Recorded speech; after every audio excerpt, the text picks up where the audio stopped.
Hey everyone, good morning. Welcome to the Daily Drop-In, where we are live every single morning, Monday through Friday at 7 a.m. Eastern. We have a ton in store. You guys know that Wednesdays are one of my favorite days because we not only have a good news story, we not only have good holidays, we not only have good discussion, we'll also end our show with some good recommendations for you to continue your exploration this week. So we have a lot in store. If you've joined us Monday and Tuesday, you know that we have a weekly theme of discussing how to brand yourself. What's your story? So we're going to get into all of that as well. We have an incredible guest with us, so please go fill up your coffee, finish brushing your teeth. Make sure to share the feed if you're watching here on Facebook, YouTube, Twitter, and Twitch live, and we'll be right back.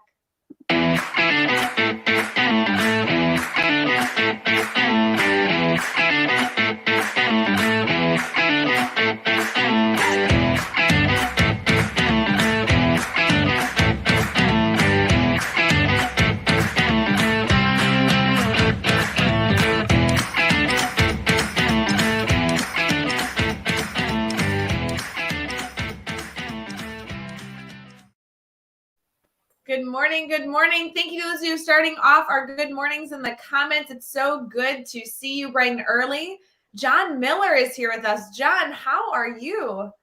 I'm doing great. I'm doing absolutely wonderful. Wednesday's a great day. Middle of the week, up, down, all around. Yeah, we're good. I love it. Yeah, no, it was wonderful for you to be able to join us. It's Wednesday, October 20th. And I'm going to tell you, spoiler alert, friends, you're going to have the best day ever and you just don't even know it yet. So it's going to be a great Wednesday. I can't wait. We also, John, before I forget, because our Teach Better family always holds me accountable. And while I'm very, very, very excited to chat with you, I'm worried I'm going to get so excited. We're going to get into some great dialogue and stories I'm going to forget. So before I get in trouble, I'm going to remind our network this morning, Wednesday, October 20th, there's a new course out in the Teach Better Academy, all focused on parent-teacher conferencing. You should definitely go check it out. And this is me checking the box that I mentioned it on the show. So win-win here, friends. Good morning. Good morning. John, for people who may not be familiar with the work you're doing, I mean, we've been connected for a while, but this is kind of one of the most official ways we've gotten to chat recently. Would you mind sharing a little bit about the work you do and who you are?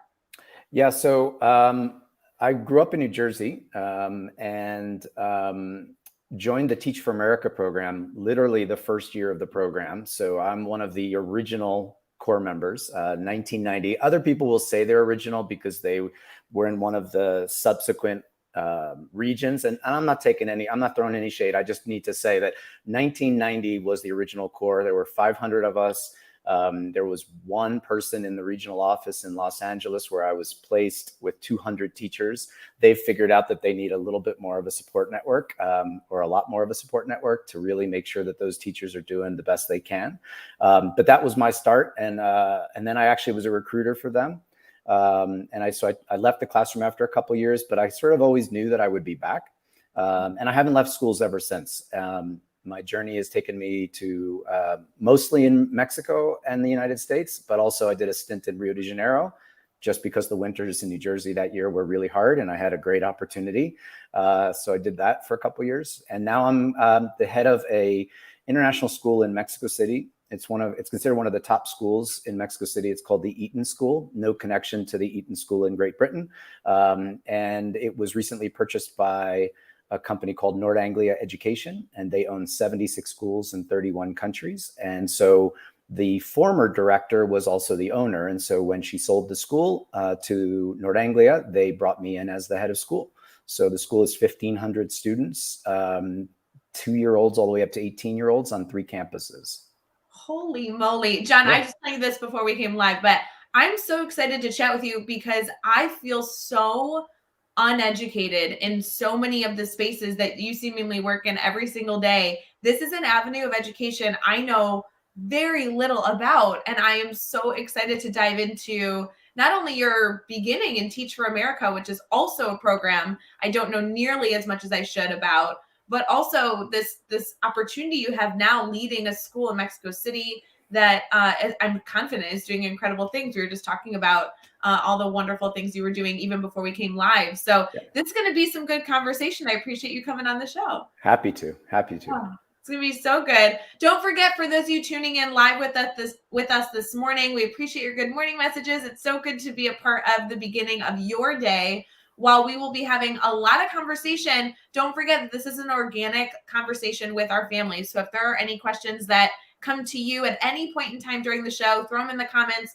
We'll do our best to answer them. I know John has a lot of insight to share and has a very, very interesting story, as well as so many of our guests that join us.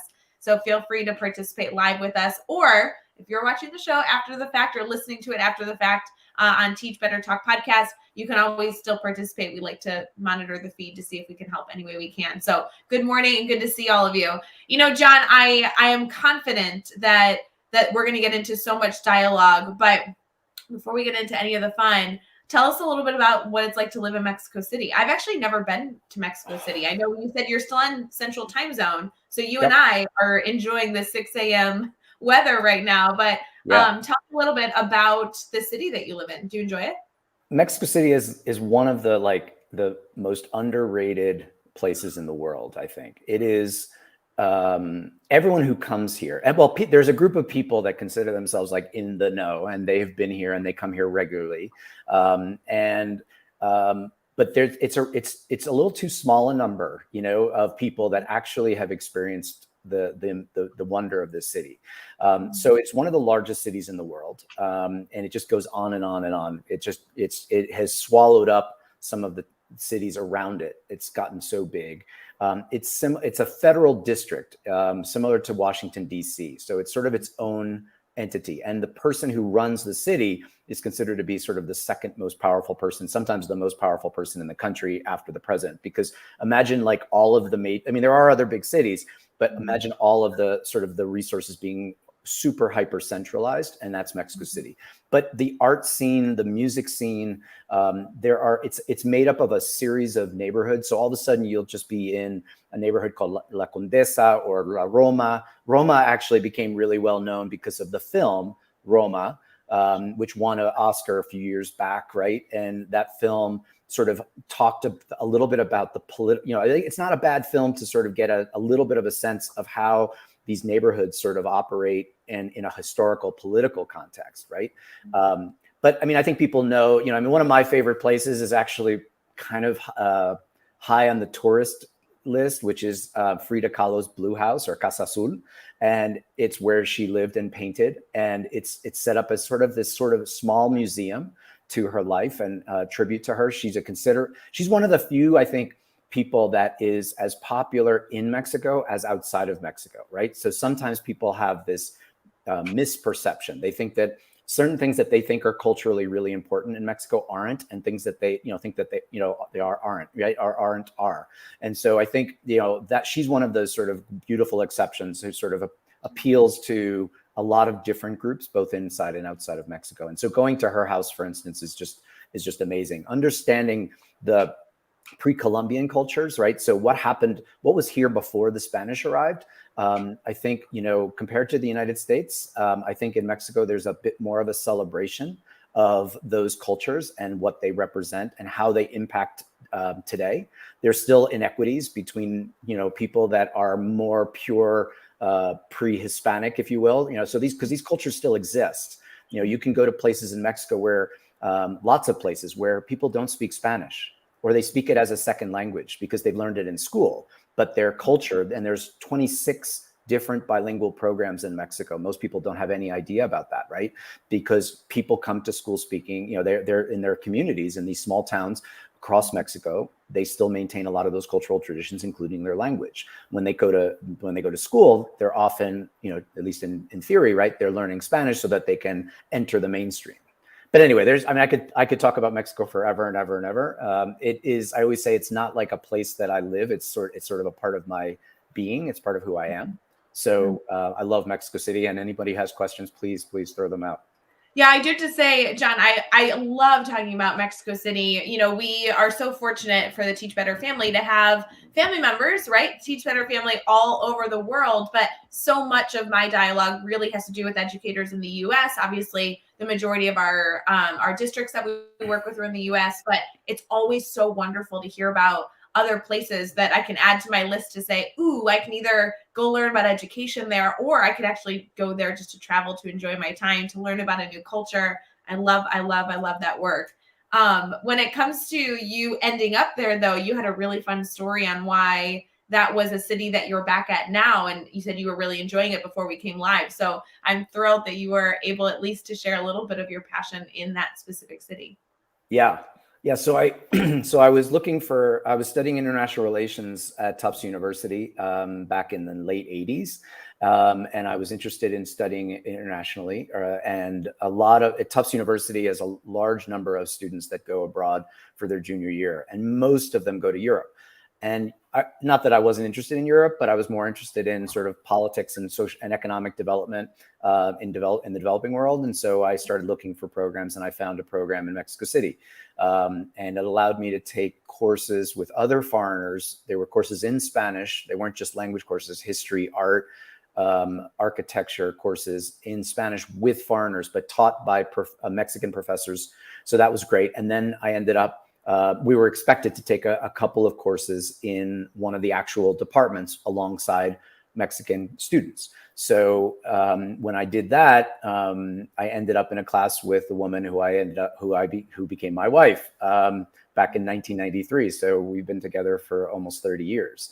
So you know, that was a great year. The first 6 months, actually, we met each other about halfway through the year. And the first 6 months I traveled extensively every weekend, me and my roommates, who were also American, of Latino descent, both of them. So that was great because they had a little bit more, while I was still kind of figuring things out, they were sort of ahead. They kind of did the talking, as it were, in the beginning. And then we traveled to probably 15 different states in Mexico across the 6 months. And every weekend we were gone. And the bus, traveling by bus in Mexico is actually phenomenal. It's a lot of people think it's, I mean, it takes a while sometimes to get to places, but it's hard. Sure. That's half the fun, right? And then we met, and then I met my wife, and this, the woman who became my wife, and then we ended up. So then I actually got to become immersed in a family, right? Not knowing it would become my family, and so that was also phenomenal. That was also a great experience. Gotta love a good love story, guys. I love that stuff. So fun.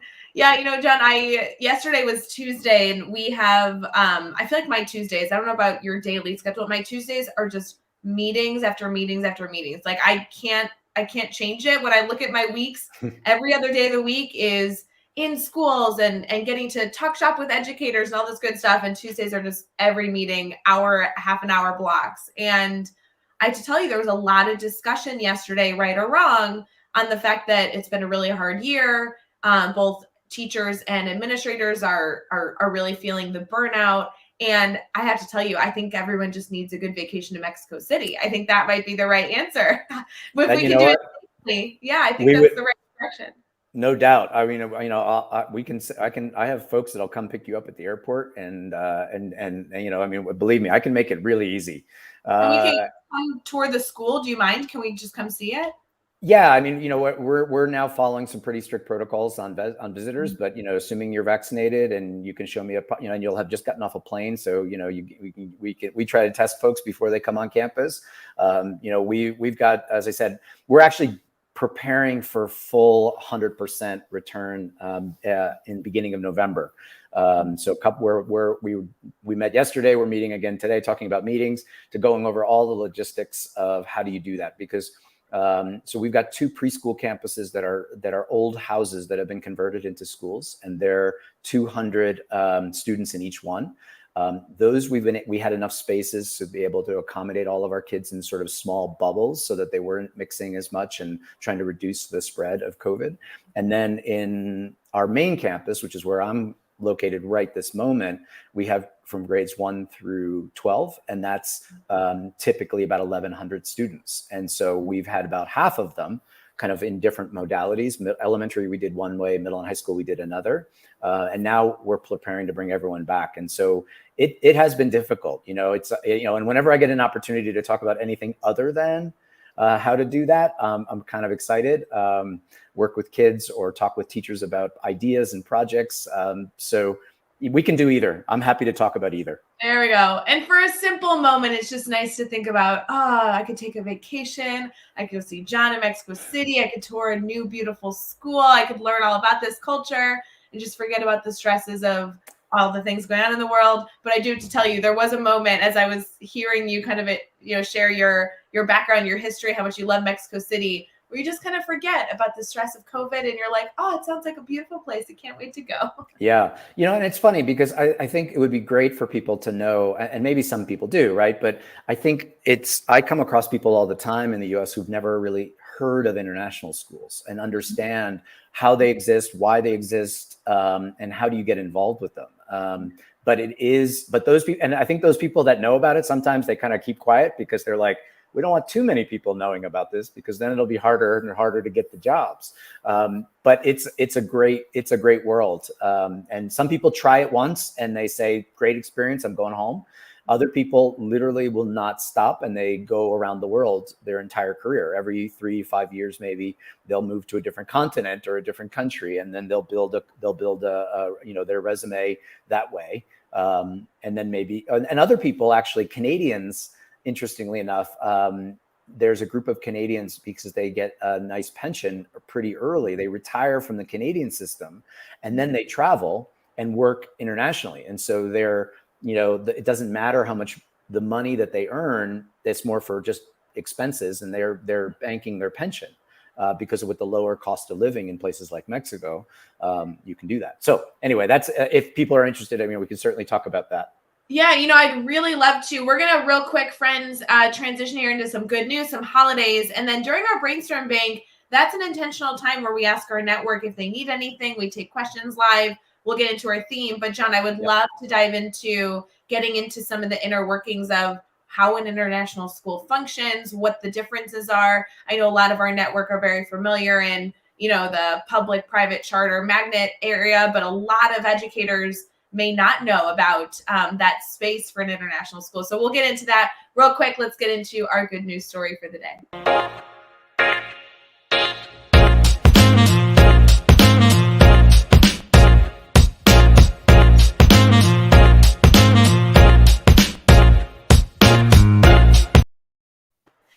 All right, good morning, everyone. Welcome to Daily Drop-Ins. So thrilled that you are here joining us, even if you're joining us after the fact. But of course, if you're here live, don't forget to participate with us.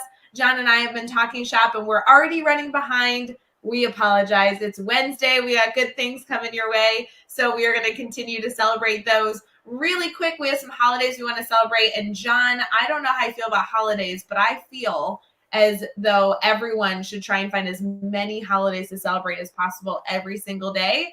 So we have a long list. One is that today is World Information Overload Day. So put away those devices, except the one you're using to read this and listen to our information now. But celebrating information overload. Have you ever had a moment in the past, 2.5 years, where maybe you felt like you were on information overload? Yeah, I think that's it's pretty much a space where we're all pretty familiar with, I think. Yes, just a smidgen.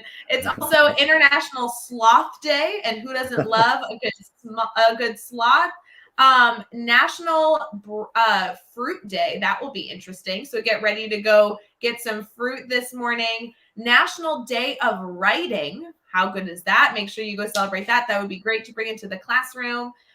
Support your local Chamber of Commerce Day. I love the Chamber of Commerce. Shout out to the one located in Central Illinois in Bloomington Normal. They did a ton for my classroom. If you are not connected to your Chamber of Commerce and you're in the States, make sure you reach out to them for some good resources and information, even as an educator. And the last one is it's the Day of Unity, which is all in an effort to combat bullying. So lots of good holidays today, lots of opportunities to bring those little celebrations not only into your school, but also into your classroom.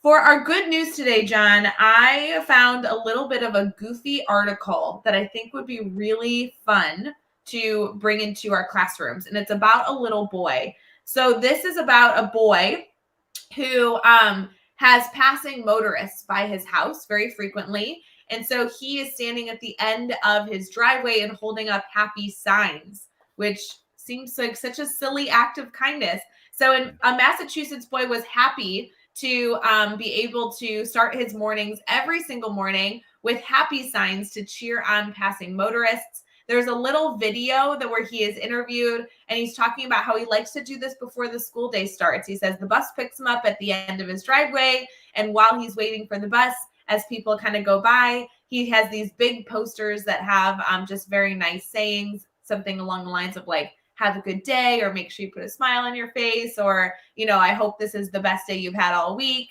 And so the today.com interviewed him to celebrate that he is just spreading a little bit of kindness in his day, and obviously is looking for others to join the effort. So John, how would you feel, driving to work and to see a lovely sign, students holding them up? I think it'd be a good opportunity. No doubt. I mean, it really doesn't take a lot, right? I'm a big believer in slowing down and noticing some of those smaller things that people do, and that we can do for people that don't require committees and meetings and all of that, right? It's just a matter of getting out of my office and walking around the campus and striking up conversations with people. I mean, with my students, with my teachers, I look for different ways to move from point A to point B. I always try to leave a few minutes earlier if I have to go somewhere, if I have to meet someone somewhere on campus, and I'll take a slower route. And it's just great because you never know who, if you when we walk through schools, we sometimes always go the same way. And just taking a longer circuitous route can bring some great surprises and some of those small moments that you talk about. Well, and I like those two perspectives. On the Teach Better team, we're constantly trying to provide really tactical, strategic opportunities for us to make a little bit of a different change that is, easy to chew on, but really gets us towards, our growth goals, right? Like a little bit better every single day. And I like your narrative. It's not only about maybe being the person holding the sign, but making your intentional moments in your day where you can see the sign, right? Yeah. Taking the time to really decide, okay, I'm going to go a different route today to see something wonderful versus just doing the same thing every single day. You kind of get in that tunnel vision. That's a wonderful challenge for everybody in our network to not only be somebody who maybe can hold a sign to celebrate others, but make sure that you're staying open-minded enough to consume it, right? Yeah, it's a mindset, right? It's a mindset that recognizes that first of all, change is usually, as you said, is incremental. It's small, right? And so if you're looking for the one thing that's going to change your world, you may not find it. But if you're looking for small things that, signs, if you will, I mean, it depends on what your belief system is, right? But, if you pay attention, if you slow down and you just notice kids that don't seem to be noticed, right? Notice teachers that seem to be having a bad day. If you're moving too quickly, right, those things will just become they're not as clear. Whenever you have an interaction with somebody, right, you don't know, you don't know what they're going through at that moment, right? And so that just a smile, that just a how are you, but not a how are you and keep moving, or how are you and then wait for an answer, right? That can make a big difference, and not just for the person, but also for you, because you get a sense of there's an empathy, there's a humanity that even though we're in a business, where it's all about relationships and building those bridges, sometimes again, the speed at which we think we need to move is more self-imposed than it actually is, mandated, if that makes sense. Yeah, I was in a conversation yesterday with somebody, an administrator, who was really struggling with the feeling bogged down by all the stress. And I think a very typical answer that you would provide to an administrator who's feeling the weight of everything going on in the world right now is, don't forget, get out, go interact with kids. And their reflection in our conversation was, I am interacting with kids. It's just not the type of interactions I want. Yeah. And there was this little challenge that, it's funny, this dialogue is kind of making me think of that we had for them. And it sounds silly saying it out loud, but we were discussing like, what makes you laugh quickly, right? What's like a really easy, how can I get a laugh? And we were talking about really bad dad jokes. Do you have any really bad dad jokes that you can refer to? Like the reason we brought this up though, is we were challenging them. Think of a really terrible dad joke, like find a goofy one that you roll your eyes to, and go tell 5 students today. Like if you do nothing else today, find a way to take that joke and give it to 5 students today. And, I wonder if that would kind of break up the day. And it's kind of like this, where it's like, do something a little wacky, a little out of your comfort zone on the avenue of all the daily schedule that you're on, and get a good smile out of it, right? Whether it's a dad joke or a sign or anything else. Yeah, and I also think that there's one of the things that I've found is that, sometimes you work with people that you just sort of develop a really natural kind of rapport, a back and forth. And so I worked for a long time in New Jersey as a middle school principal at Rutgers Preparatory School, which is outside of New Brunswick. And it was actually my alma mater. So I went there for middle and high school, and I went back 20 years, kind of welcome back Cotter for those of you that are old enough, and returned as the principal and worked alongside some of my old teachers. So always warn people, be careful. You never know, one of your students may come back and be your boss one day. But anyway, so my assistant principal had been my wrestling coach, if you can believe it, and he's now the principal. After I left, he took over as principal. But he and I, just from day one, because we had a little bit of history, right? And we were just able to walk down the halls and just hang and just watch as students would come in, and we would just have this kind of banter back and forth. And it wasn't as formal as dad jokes as you suggest, which is good. But it was just more of like, okay, how do we start kids' day with just a little fun?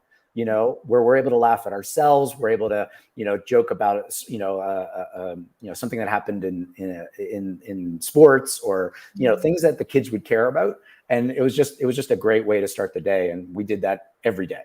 Oh, I love that stuff. I love a good dad joke. I just feel like any jokes that I can put into my day is a good sign. And banter is important. Being able to work with people that you can kind of like goof off with every so often. I think that's kind of the beauty of surrounding yourself with the right people. You need people that can challenge you, that can collaborate with you, that can do all these things. And then for me also on that list is a little bit of like banter, right? You got to be able to like go back and forth and goof off a little bit, which I will tell you, nobody on the Teach Better team knows anything about, because we are very serious here on our morning show. There is no goofing off here. So I know in the comments, our network would agree with us that we are very serious and streamlined over here. I'm sure. Absolutely. Actually, I would love to continue this conversation as we transition here a bit, because you were starting to share about, I know, so many different roles that you've been able to have. I'd love to continue our conversation, if you don't mind, on the international school discussion, kind of the role that you have specifically, and then also some of the questions that our network might have. So we'll be right back. We're going to head into Brainstorm Bank for the morning, and make sure that you have your coffee close by, because we're only 28 minutes in. We got more to talk about. So we'll be right back.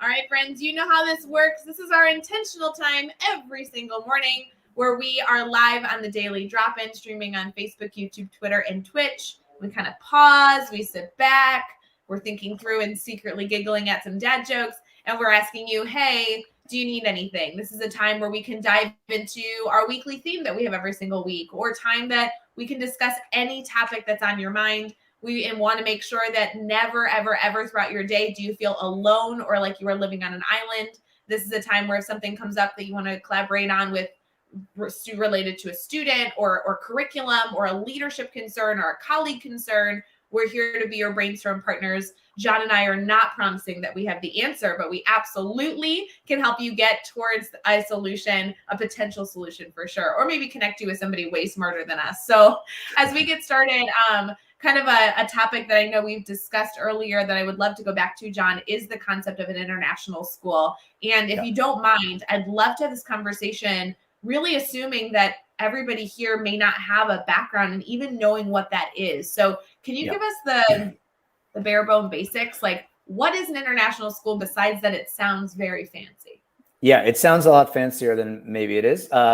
Maybe not. So I think, so I guess the best way to explain it is that there are, multinational companies and U.S. military bases around the world, right? So a company, Coca-Cola, Amazon, whatever, has offices all around the world, and they hire local people, but they also bring management folks, mid-level management folks, higher level corporate folks, and they send them around the world. And they may go for a couple of years, to Japan. They may go to South Africa. They can go anywhere around the world.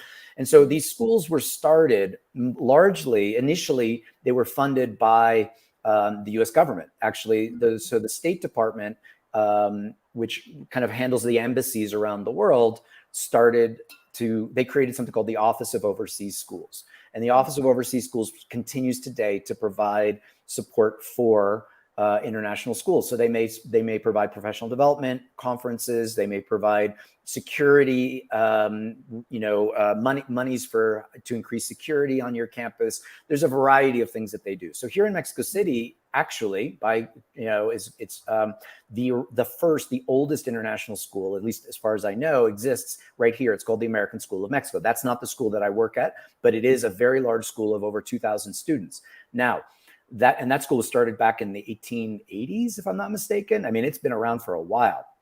And it makes sense because the largest embassy in the world is in Mexico City. There are 500 employees. There are 52 government agencies that actually have representatives that work out of Mexico City because of the complexity and the depth of the relationship between the two countries. So State Department officials, so there's about 200 of those 500 that probably, if not more, that live in Mexico City temporarily. They're here for a couple of years. And so their kids need a school to go to that allows them that ability to kind of go back and forth. So that's sort of the underlying reason for being, is to allow students who are traveling around the world to be able to have a similar type of education.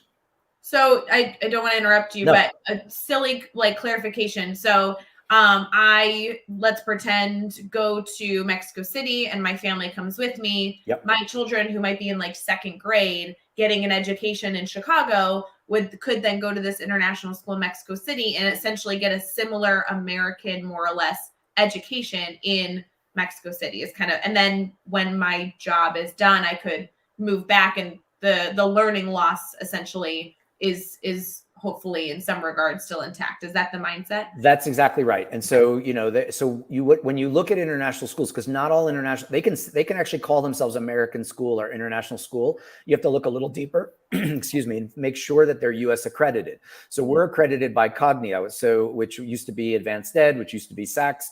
So the international schools, the more solid international schools, I'll say, maybe that's not entirely fair, but the ones that have been around for a bit, who are really committed to making sure that what you described is possible, are the ones you probably want to start with. And they will actually, so you as a teacher, if you have, let's say you're on a salary schedule, right? And you've got 10 years of experience. If you come to a US accredited school for a couple of years and then go back, you actually get credits for those years, even though you're outside of the country. And that's very attractive to many people.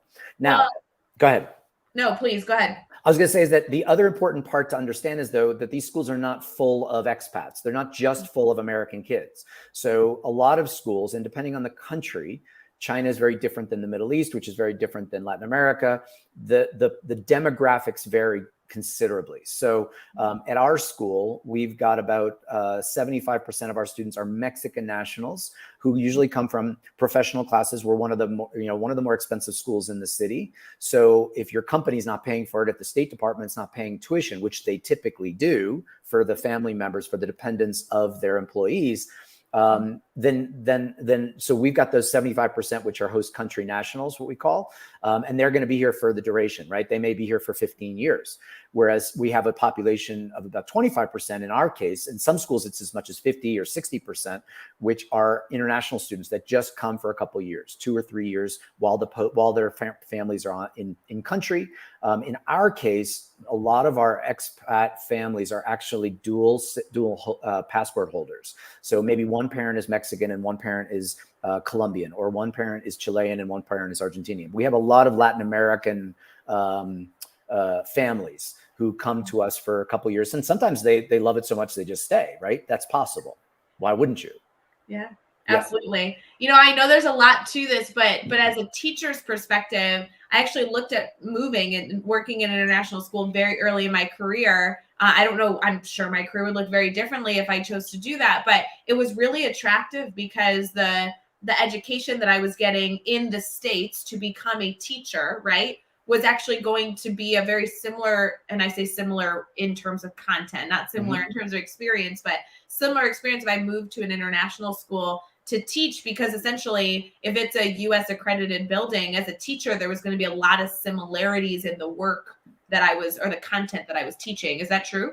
Yeah, I think that's fair. And I think you really have to kind of go again, look a little deeper. So our school, for instance, is incorporated or authorized by the Ministry of Education. And the Ministry of Education, and this is a big kind of shift in thinking for people who are used in the United States, where private schools typically do not have a lot of accountability to the local education authority. They focus on the public schools. Whereas in Mexico and in Brazil, where I was as well, it was similar, where the Ministry of Education says, okay, if you're going to be authorized by us, and you sort of need to be, unless you're really, you really sort of need to be authorized by that ministry, because then the families get a certificate at the end of your preschool, at the end of elementary, at the end of middle school, that they can move to the next level. If you get that, then you're accountable to them. And so we kind of dance a little dance, where we have to make sure that we're meeting those local requirements as well, and obviously exceeding them, right? Because we're offering more. So it's a really, so you have to just look at that. You have to look at the demographics, and you have to look at what the curriculum actually is. So in our high school, we're an IB school for middle and high school. I saw somebody in the comments that put that they had worked at an IB school in the United States. An IB, for those of you that don't know, is International Baccalaureate, and they operate around the world similar to an AP at the high school level, where you can get college credits, or you can get sort of exposed to a college curriculum before you actually reach college. And so that's also another kind of external authorization, and there are a lot of different ways that you can get that sort of credibility in the international world. And I think it's helpful to know that those things, that there are those ways of separating schools that are local schools. There's nothing wrong with that, but they may not be as accustomed to welcoming international teachers. So that's I'd say a really important piece of advice. Well, and this is a whole different world. I just think it's so interesting to discuss this, as it's not typically a conversation we get to have on the team. So I appreciate you sharing all of this. With the work that we've discussed, what is your day-to-day? What's your role in all of this? Because to me, this week is really all about branding yourself. That's been our theme this week as a classroom teacher, as a building principal, as a district leader. And I find it so interesting because you truly are, and there's no question, in education. But with the work that you, I'm confident, do day to day, there is an element where you are constantly reflecting on, how is my school being perceived by the community? How is my school being perceived by our parents, our stakeholders, by our students? How can we continue to have that positive narrative? So we'll eventually get to that discussion, but your day-to-day role, I'm sure, must change day to day. I mean, what's your title like? Yeah. So as the head of school, I work with a group of principals. There's actually 5 principals. We have an academic director that focuses. She's actually one of the former owners of the school and one of the founders, and she's still here. And she's a remarkable educator who applies the Reggio Emilia principles of learning, and that makes our school really, really special. And I think it's one of the things that parents really appreciate about this school is it's a progressive international school that is focused on student voice right from the beginning, right from the earliest ages. So my day-to-day, I'm dealing with, the operationals. So I have, my finance director and I meet 2 or 3 times a week. I'm working with operations. Just our operations director has almost 150 people that work for her, between gardeners, maintenance people, cleaning people, security people, cafeteria people. So there's a whole world of operations that make the school run. And we contract out bus service, we contract out a few other third parties. And so part of my job, though, this year is really as a new head of school in a school that was recently acquired by this company, Nord Anglia. It's really important for me to be working side by side with all stakeholders to make sure that they understand that the essence of the school doesn't change just because the school was sold. The Nord Anglia believes very firmly in buying very strong schools around the world, and trying to give them the opportunity to become even stronger. And that's sort of my goal, is to work in helping integrate these best practices that have been developed around the world to this community without losing the essence. If you look at the website of Nord Anglia Education, you'll see that there are British schools, there are Chinese schools, there's a variety of types of American schools. There are variety of different types of schools. To be a Nord Anglia school doesn't mean one thing, it means several things. And so my job is really to kind of, at this point, is to really get out into the classrooms and into the community so that people get to know who I am, and that they see that I'm interested primarily in learning in my first year, right? Asking lots of questions of students, of parents, of teachers. What does it mean to be a student or a member of this community? John, I feel like I need to, write you a check after this, because you're doing so wonderfully, like leading into the theme this week, and we didn't plan this. So I am so appreciative of you. But, you're talking about the fact that you are in charge of so many different things. I love that your focus this year is on listening, getting to know your community. This is a brand, quote unquote, that we're talking about this week, that you're building. When you interact with people, you want them to feel a certain way. You want to make sure that your messaging, your communication is heard and understood in a very specific way. And then your hope in that is to build unity, understanding, and trust, Yep. which is a huge element of our discussion this week that we can do at a classroom level, at a building level, at a district level, and everything in between. So would you mind sharing, and I know it might be a strange question, but like how you do that? How are you ensuring that your interaction with people is coming across as authentic and you're communicating kind of the messaging that you want them to be able to hear from you? Yeah, I mean, I think listening, right, requires that you kind of have an idea in your head of sort of what you hope to find out, what you want to learn. But it's also being nimble enough and flexible enough to be able to move with the conversation and move with the person you're listening to, right? If I come in with a series of like set questions that I need to answer, I may miss something. As I said, as we talked about earlier, you miss some of those small moments where somebody gives you a real interesting window. And, I find myself in schools attracted to the departments, to the counseling departments and the fine arts departments, right? So those folks, because I don't know, it's, I guess, my creative side. I think that the fine arts people, and I love the fact that students will open up to those arts teachers. I don't know if that happens everywhere, but a lot of the places I've been in, it's like the kids sort of relax. They're painting, they're drawing, they're molding, whatever they're doing, and they're having these conversations because it typically is more independent work. And I mean, I'm not saying that regular classroom teachers don't do that; they do. But the mindset of going in and creating, I think, opens up. And so, listening in an art room can be fascinating. And talking to your art teachers, they sometimes are actually kind of, hidden counselors as well. Like if you really want to know what's happening, go talk to your arts teachers. They may not come to you if you don't ask the question, but they know everything. And then the counselors, whose job it is, right? And they are also tremendously important. Not so much to go into the details of a certain student, although sometimes obviously I need to know that as the head of school if there's a significant threat. But more often than not, it's more about taking the pulse. And that's one of the challenges. This is actually the largest school I've ever run. I've run a school of 500 students. I've run a school of 1,000, and now this is 1,500. And so it's your question, it's very difficult sometimes. So you have to just understand, you have to sort of accept the fact that you can't get into the depth of a relationship with teachers and students and parents because there's just too much to do. So you have to kind of play along, you kind of have to skate on the surface, but then you have to choose strategically where to dig a bit deeper so that you get a better understanding, right? And you try to make it as varied as possible so that and the other thing I always tell people is don't just open the door, you have to knock on doors. So the people that come and knock on your door are clearly, you need to open that door and listen to them, but don't assume that that's a representative sample, right? Because there are some really beautiful, special people that would never knock on your door. So you've got to go looking for them. You've got to, and that's what we talked about before, about sort of opening up and running into people in the hallways is sometimes the best thing you can do. And some of those conversations can be, they're equally as rewarding and important. Oh, that's a really good one. That will be a phrase that I not only go back and listen to your description of now, but also utilize. That is a powerful mindset to carry. That's very cool.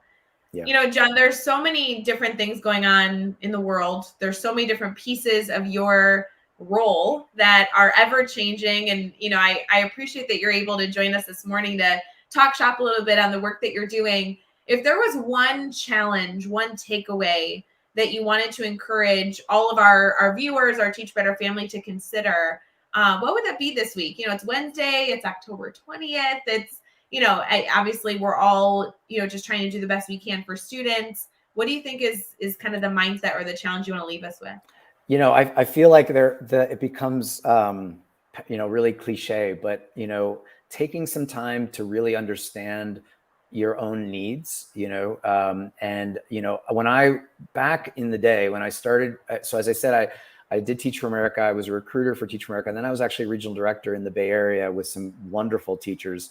And they would come to our regional office. We figured out the key was having a photocopier, because a lot of the schools, the photocopying was so challenging and limited. So we just had a relatively small photocopier, but enough to bring people in. And it was our way of being able to kind of take the pulse, right? And figure out how people were doing. And so I guess, you know, I would always ask those teachers, I'd say, so tell me about what you did last weekend, you know, and you want to, you know, and when teachers, young new teachers oftentimes think that they have to devote all of their free time to the classroom, to getting ready, to grading, to doing all that, which obviously you need to spend time doing that. But you also have to spend time being a person that your students will look up to. I said, you know, I always joke with people. I'm like, if a kid tells you, if you tell a kid that you spent all weekend lesson planning, you're just, you know, then the rest of it is going to be Charlie Brown's teacher, right? Like, you need to, you know, if you do some really cool thing on the weekend, you should totally talk about that, you know, and make connections with kids. It's good for you, obviously, for your own health, but also it's really important for kids to see you as a person who doesn't just teach, right? Who does other things, who has a life. And so I think that would be my, you know, my challenge to people, is to really spend some time. And if you don't already know, like, what, you know, try some new things, you know, on the weekend, try to just disconnect, you know, even if it is just, and I'm a big believer in, the other thing I'll say is I'm a big believer in, really trying to enjoy the moment. So if I've decided I'm going to go to the park and just chill for a few hours, like, that's what I'm going to do. And every time that feeling of guilt you know, kind of approaches, I push it out and I say, you know what, I made a decision to spend a few hours in the park, so I'm going to enjoy the park. I'm going to pay attention to the dogs. I'm going to be paying attention to the people. I'm going to be, you know, reading my book. Whatever it is that I'm doing, be fully present in that moment. If it's family time, similarly, you know, put the phone away, really enjoy your kids. You know, my two boys are now in their 20s. And when they were young, I didn't always follow my own advice, right? And I missed things. I was present in a lot of things because I was working at the school where they were attending, but I was also distracted by all of the things that I had to do as a leader in those schools. So really being intentional, being present, and understanding your own the things that you need to fill your cup, as it were. I think that's really important, because otherwise you won't be able to provide the level. It's not only for your own. If you want to be a better teacher, I guess, or a better educator, you just need to realize that you're not a robot. You need to actually reflect and be a better person in order to be a better teacher, if that makes sense, right? So if you're bitter, if you're overworked, if you're overwhelmed, then you're not going to be able to react to the inputs, right? To the students' questions. When you go into classroom super tired, right? And the kids start talking and you lose your cool, or you become irritable, you're clearly not at your best. You're at your best means that you're able to respond to, in the moment, to what kids are saying, what they're asking, what you're seeing. And the only way to do that is to be at your best. I think this is perfect advice for, you know, world overload day, information overload day. I Indeed, love this, John. indeed. Really coming full circle. It's like you should. I think you should host the show with me every morning. I think we can make this work. Really quick, thank you for those of you who are joining us. We are going to conclude our show with some recommendations we love super fast. And then, John, if you don't mind, I am going to have you share just some ways that people can stay connected and connect with you in the future, because I know that there's going to be a lot of continued questions about the work you do, some collaboration opportunities, everything in between. So we'll be right back here in just a second.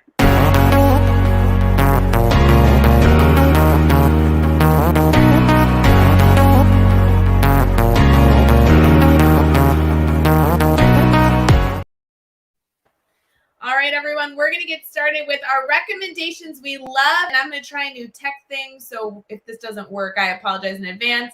John, I'm going to try and share my screen to our Teach Better Academy. Perfect. It's right there. The reason I'm sharing this for you, friends, if you are joining us live and can visually see the screen versus the Teach Better Talk, if you are listening there, then you'll just have to try and imagine it. But I'm sharing my screen for the Teach Better Academy. If you are not a part of our Teach Better Academy, please consider joining, not necessarily even as a member, although we'd love to have you as a member of the Academy, but more so there are a ton of free courses here. The one course that I want to make sure I point out this morning that might be a good resource for any of you who might be interested in exploring how you can kind of develop your brand, as we've talked about, is a course there at the side that says using social media to grow your network. That is a course that we have in our Academy that is dedicated to helping you figure out what message you want to share specifically on social media and how you can kind of begin those steps to developing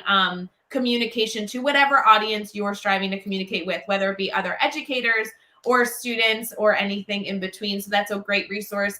Do not forget also the celebration of a brand new course that is releasing in our Academy today that is focused on getting you some support in incorporating student voice in parent-teacher conferences. So the Academy has new courses, free and full workshops every 30 to 40 days. Shout out to Andrea on the Teach Better team who makes all the magic happen. So we appreciate the work that she does every single month to make sure that we have something wonderful to share with all of you.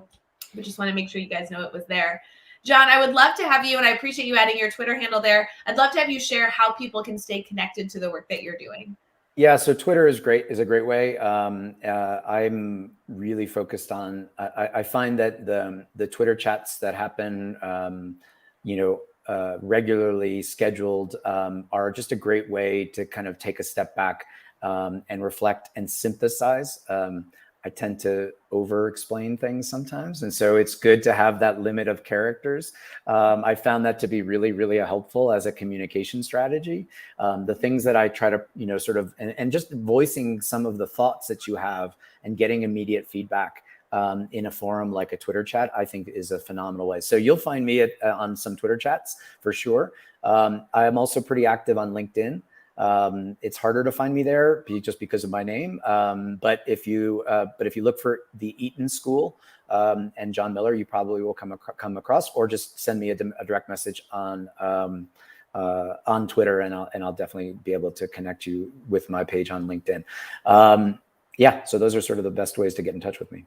Perfect. I really appreciate it. John, this has been such a good conversation. Honestly, I feel like we could have gone another hour because I have so many other questions for you, but I just appreciate that you were able to bring such a different perspective of education with the different journey that you've had than at least myself. I'm confident that your story will resonate with so many members of our family, but also just to celebrate the work that you are doing with students day in, day out, every single day. I just appreciate you being able to wake up early, join us on the show, and then I know you have a long day ahead of you. So thank you for committing the time. I really appreciate it. My pleasure.